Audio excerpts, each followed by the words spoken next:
جب آگے سفر چلا تو آپ صلی اللہ علیہ وسلم نے دیکھا ایک شخص کو جس کے ناخن بڑے بڑے تانبے کے ناخن ہیں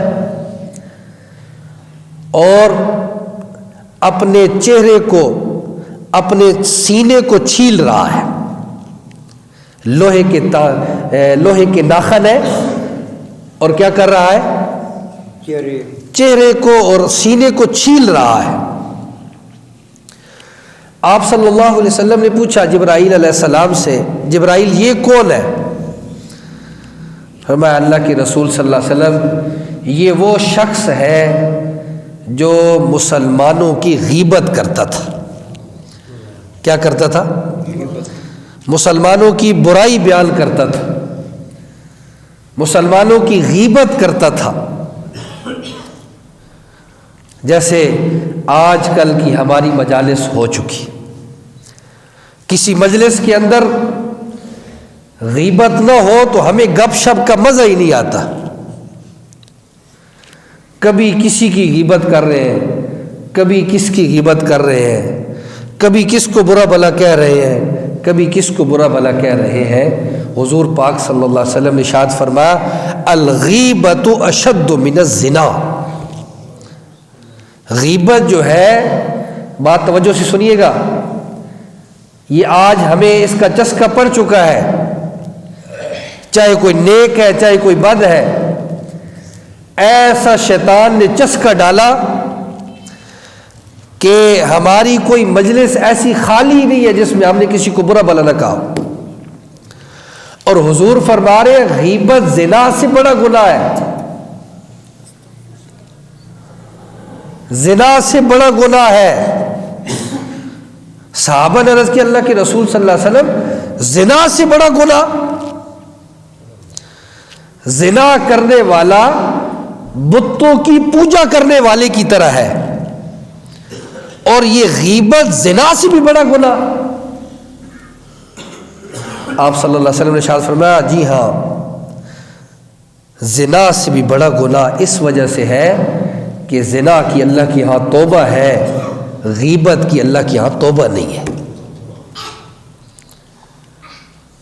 غیبت کی اللہ تعالیٰ کی ہاں توبہ نہیں ہے. کیا مطلب؟ کہ جس بندے کی غیبت کی ہے جب تک وہ معاف نہیں کرے گا تو اللہ بھی معاف نہیں کرے گا. جب تک وہ بندہ معاف نہیں کرے گا تو اللہ کی ذات بھی معاف نہیں کرے گی. تو فرمایا تانبے کے ناخن ہے اور اپنا چہرہ چھیل رہا ہے، اپنا سینہ چھیل رہا ہے. تو پوچھنے پر فرمایا کہ یا رسول اللہ یہ کیا کیا کرتا تھا؟ غیبت کیا کرتا تھا. اور دوسری بات ارشاد فرمائی کہ دوسروں کی عزت کے ساتھ کھیلتا تھا، دوسروں کو ذلیل کرتا تھا.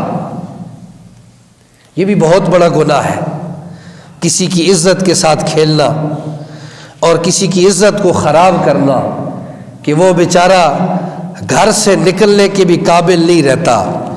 اب اس کے ہاتھ میں اس کی عزت تھی، اگر اس کا وہ عیب چھپا لیتا اور اس کی عزت لوگوں میں قائم رہتی تو اللہ اس سے خوش ہو جاتا.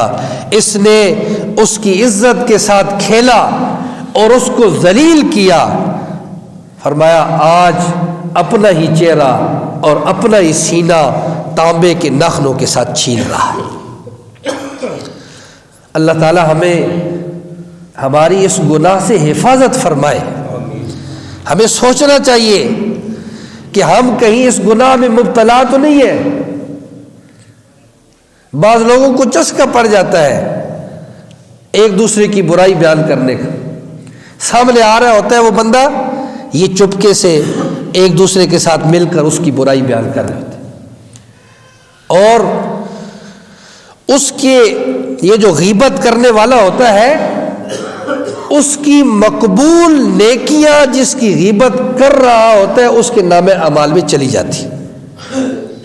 مقبول نیکیاں، یہ نوافل پڑھ رہا ہے، قرآن کی تلاوت کر رہا ہے، ذکر کر رہا ہے، تہجد کی نماز پڑھ رہا ہے، لیکن ساتھ ساتھ کسی بندے کی غیبت کر رہا ہے، یہ جتنی نیکیاں کر رہا ہے، جس بندے کی برائی بیان کر رہا ہے، سارے نام اعمال اس کے کھاتے میں جا رہے ہیں، سارے نیک اعمال اس کے نام اعمال نامے میں جا رہے ہیں۔ اس لیے اس سے اپنے آپ کو بچانا چاہیے۔